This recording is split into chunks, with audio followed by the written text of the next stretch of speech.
మరియు వివిఎస్ చౌదరి కార్యదర్శి, Gollapudi మధురరావు organising secretary,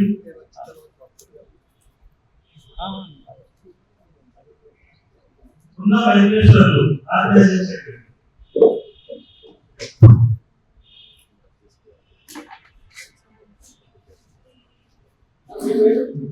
నా పేరు ప్రొఫెసర్ గోపాలరావు విద్యాసాగర్, రాజకీయ ఐక్యవేదిక అధ్యక్షుడు, తెలంగాణ అమ్మ రాజకీయ ఐక్యవేదిక.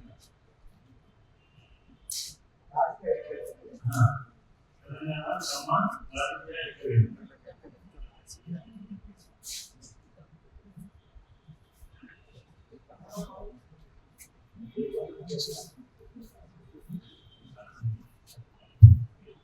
కాపీలు ఇస్తాము, కూడా ఉన్నాయి.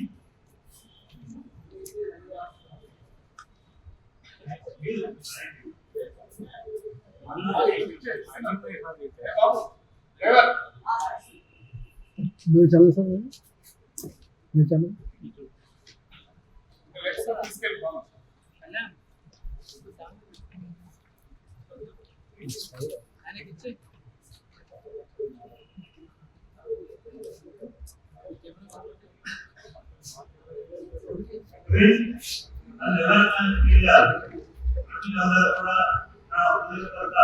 నమస్కారాలు తెలియజేస్తున్నాను. ఈరోజు తెలంగాణ అమ్మ రాజకీయ ఐక్యవేదిక అధ్యక్షులుగా మీ ముందుకు రావడం జరిగింది. అంశం ఏంటంటే, ఇద్దరు ఎమ్మెల్యేలు ఘర్షణ పడి వాళ్ళ వ్యక్తిగత అంశాలను దృష్టిలో పెట్టుకుని వారు ఒకరినొకరు దూషించుకుంటూ, ముఖ్యంగా పాడి కౌశిక్ రెడ్డి గారు ఆంధ్రవాదంతో సామాజికతో సెక్యులర్స్ అంటూ వ్యాఖ్యలు చేయడం జరిగింది. ఈ వ్యాఖ్యలను మేము తీవ్రంగా ఖండిస్తున్నాము. ముఖ్యంగా మరి ఒకే పార్టీ చెందినటువంటి మీరు లోపల రాజకీయ అంశాలు ఏమున్నాయో కానీ మాకు అవసరం. కానీ ఈ సందర్భంలో ఆంధ్రవాదంతో కించపరచడము ఎంతవరకు సమంజసం చెప్పేసి నేను వారిని ప్రశ్నిస్తున్నాను. ముఖ్యంగా సెక్యులర్స్ అనే పదాన్ని మేము వ్యతిరేకిస్తున్నాము. ఆంధ్రప్రదేశ్ 1956 లో భాషా రాష్ట్రం ఏర్పడిన తర్వాత మరి మద్రాసు నుంచి ఆంధ్ర ఏర్పడి ఆంధ్ర తెలంగాణ కలిసి ఆంధ్రప్రదేశ్ ఏర్పడడం జరిగింది. ఆ సందర్భంలో ఆంధ్ర ప్రాంతం నుంచి అనేక మంది మరి రాష్ట్ర రాజధానిగా ఉన్నటువంటి హైదరాబాద్ నగరానికి ఉపాధి కొరకు, వారి విద్యాభ్యాసం కొరకు జీవనోపాధిని నిర్వహించుకోవడానికి ఇక్కడికి రావడం జరిగింది. మరి ఒక రాష్ట్రంలో ఉన్నారు కాబట్టి వారికి రావడం జరిగింది. అదేవిధంగా దేశంలో ఉన్నటువంటి వివిధ రాష్ట్రాలకు చెందినటువంటి వారు అనేక మంది, లక్షల మంది ఈ రోజు హైదరాబాద్ లో సివిల్ నివాసం ఏర్పాటు చేసుకుని ఉంటున్నటువంటి సందర్భం. కేరళ నుంచి వచ్చారు, రాజస్థాన్ నుంచి వచ్చారు, ఉత్తరప్రదేశ్, బీహార్ మరియు ఆంధ్ర, మహారాష్ట్ర అనేక రాష్ట్రాల నుంచి, గుజరాత్ నుంచి అనేక మంది సంపాదించాలని చెప్పేసి మేము నాయకులకు సూచన చేస్తున్నాము. ఒకవేళ ఎవరైనా ఇంకా మమ్మల్ని కించపడతారని చూస్తే, ఆంధ్రలో సెక్టర్స్ అని చెప్పేసి కించపడతారని చూస్తే మేము సహించలేము. ఇప్పుడు కౌశిక్ రెడ్డి తన వ్యాఖ్యలను ఉపసంహరించుకోవాలి.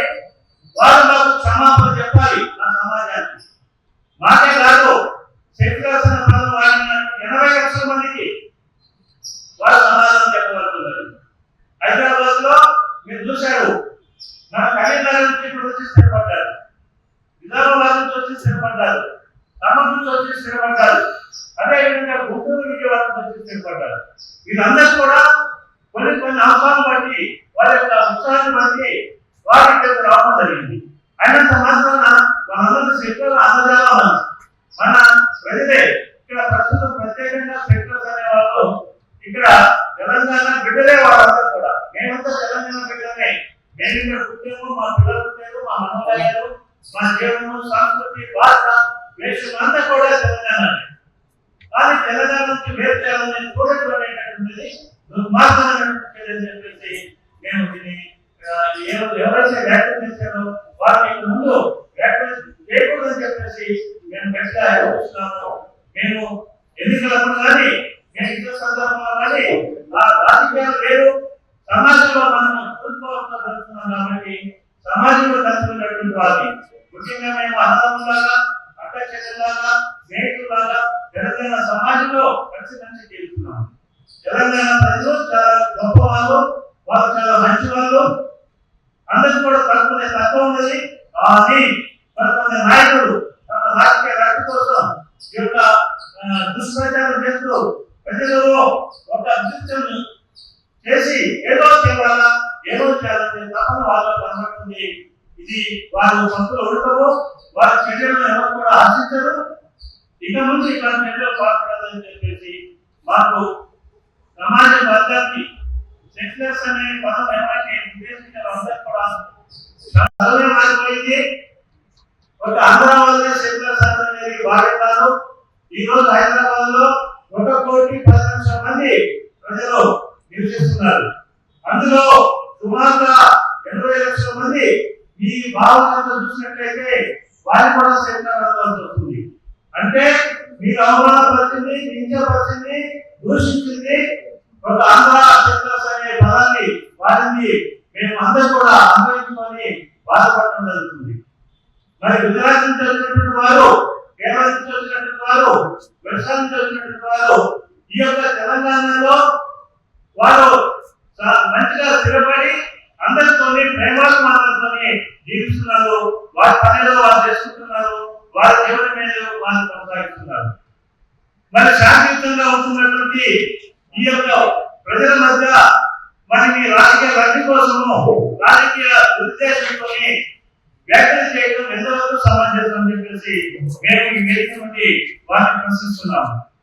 ముఖ్యంగా మన ప్రస్తుత నేటి ఆధునిక సాంకేతికంలో మరి ప్రపంచమే ఒక పూర్తికాలము, ఒక స్మాల్ విలేజ్ అని మనం చెప్పుకుంటున్నాం.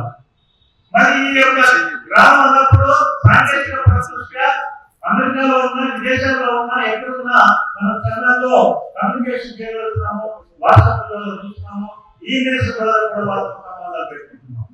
కాబట్టి ఈ నేపథ్యంలో మన రాష్ట్రంలో కొందరు కుచిత బుద్ధితోని, రాజకీయ స్వార్థంతోని ఒక వర్గాన్ని ఏదైతే చూడాలనేటువంటి దుర్మార్గమైనటువంటి చర్య. సెక్యులర్స్ ఎవరండి? మన భారతదేశంలో ఒక ప్రాంతంలో కూడా సెక్యులర్స్ కాదు.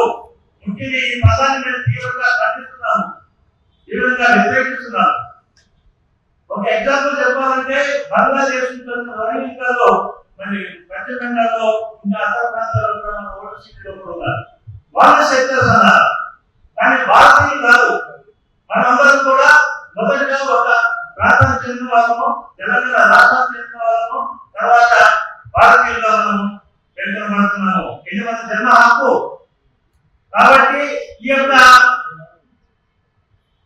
స్ఫూర్తిని దెబ్బతీసే విధంగా శాంతి భద్రతకు భంగం కలిగిస్తూ మరి వర్గాలను రెచ్చగొడుతూ తమ పని చేసుకుంటూ మరి ఇతరులను ద్వేషిస్తూ మరి కొంతమంది టీఆర్ఎస్ నాయకులు ఈ మధ్య ప్రకటన చేయడము చాలా దురదృష్టకరమైన సంఘటన. టీఆర్ఎస్ నాయకుల మధ్యలో కౌశల్ రెడ్డి గారు బలపరుస్తున్నారు. ఇది ఎంతవరకు సబబు అని చెప్పేసి నేను సవాలుగా ప్రశ్నిస్తున్నాను. ఇది మరి టీఆర్ఎస్ పార్టీ యొక్క స్టాండప్ మీరు క్లియర్గా చెప్పాలి. కౌశల్ రెడ్డికి సంబంధించినట్లయితే మరి టీఆర్ఎస్ నాయకులు కూడా మరి యొక్క వాదనను సమర్థించినట్టు అవుతుంది. ఇది ముమ్మాటికి కూడా మరి మేము తీవ్రంగా ఖండిస్తున్నాము.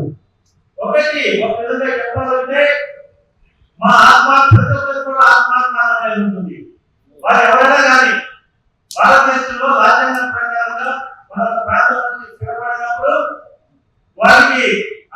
ఒకే రకమైన హక్కులు ఉన్నటువంటి సాధ్యం. ఎక్కువ తక్కువ కులము, మతము, ప్రాంతము వీటిని పేర్కొంటూ వర్గాల మధ్య విభేదాలు సృష్టించి ప్రజలు రెచ్చగొడుతూ శాంతి భద్రతకు భంగం కలిగించిన వాళ్ళను ఎవరు కూడా సహించరు.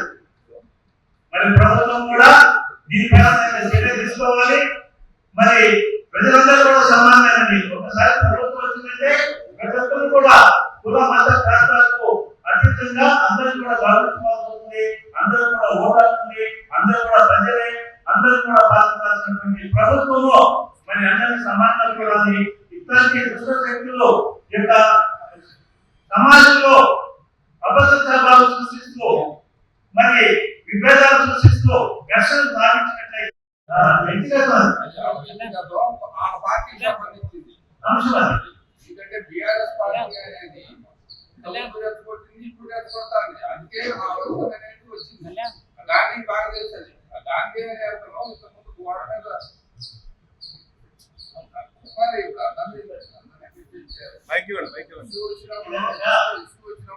పార్టీ పరంగానే ఎవరిని కూడా మేము సమర్థించట్లేదు. గాంధీ చెప్పింది తప్పే, గౌతమ్ రెడ్డి చెప్పింది తప్పే. ఇది మాకు గుర్తుంది. ఎందుకంటే ఇది కూడా అదే వస్తుంది. గాంధీ చెప్పింది కూడా తప్పే. ఇప్పుడు నాకు ఒకటి గాంధీ సమానం మన ఇద్దరు వ్యక్తిగతం వేరే పార్టీ వాళ్ళు, అది మనకు సంబంధం లేదు. కానీ